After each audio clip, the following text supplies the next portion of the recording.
Assalamualaikum warahmatullahi wabarakatuh.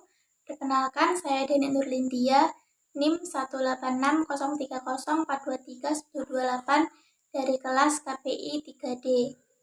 Di kesempatan kali ini akan membahas mengenai surat Al-Imran ayat 104. Bunyi dari surat Al-Imran ayat 104 yaitu Bismillahirrahmanirrahim. Wal takum minkum ummatun yad'una ilal khairi wa ya'muruna bil ma'rufi wa yanhauna 'anil munkar wa ulaika humul muflihun. Yang artinya yaitu, dan hendaklah di antara kamu ada segolongan orang yang menyuruh kepada kebajikan, menyuruh berbuat ma'ruf dan mencegah dari yang mungkar. Mereka itulah orang-orang yang beruntung. Kemudian yaitu isi kandungan surat Al-Imran ayat 104 tentang kewajiban berdakwah. Itu membahas tentang perintah dakwah amar ma'ruf nahi munkar bagi setiap muslim.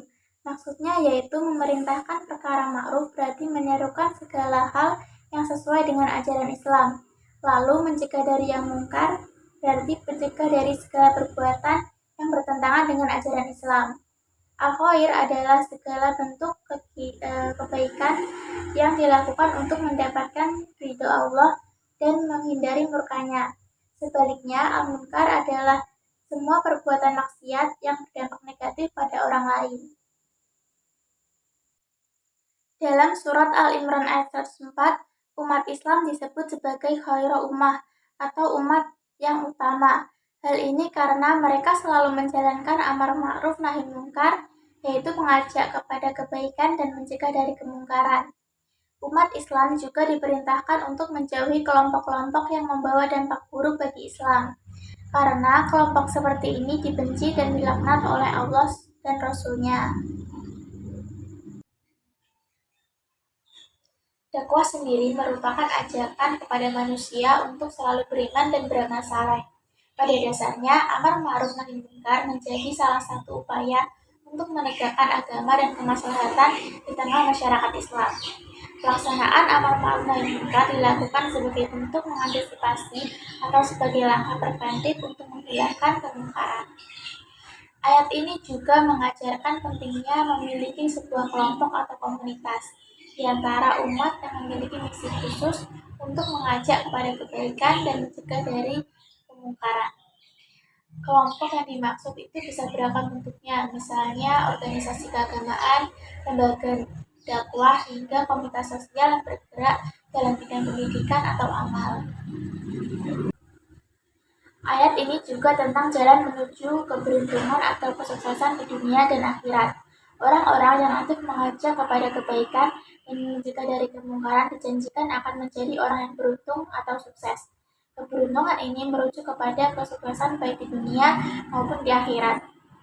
Kemudian implementasi dari surat Al-Imran ayat 104 dalam kehidupan sehari-hari.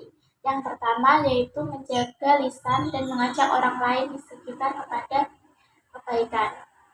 Nah, dalam interaksi sehari-hari kita mengajak keluarga, teman, rekan kerja untuk melakukan kebaikan baik melalui perkataan yang lembut, memberi contoh yang baik, atau sekedar mengingatkan ketika mereka mungkin berbuat salah. Yang kedua yaitu menyebarkan informasi positif dan bermanfaat. Di era digital, banyak cara untuk berdakwah melalui platform media sosial. Misalnya, kita bisa berbagi konten mengedukasi, memberikan motivasi, atau menyebarkan informasi tentang kesehatan dan moral yang baik. Yang ketiga yaitu terlibat dalam kegiatan sosial atau komunitas positif. Bergabung dengan komunitas atau organisasi yang memiliki tujuan mulia, seperti komunitas belajar, organisasi lingkungan, atau gerakan amal yang bisa menjadi bentuk implementasi dari ayat ini. Nah, dalam komunitas seperti itu, kita dapat bersama-sama melakukan hal-hal yang membawa kebaikan kepada masyarakat. Itu tadi penjelasan singkat dari saya. Sekian, terima kasih. Wassalamualaikum warahmatullahi wabarakatuh.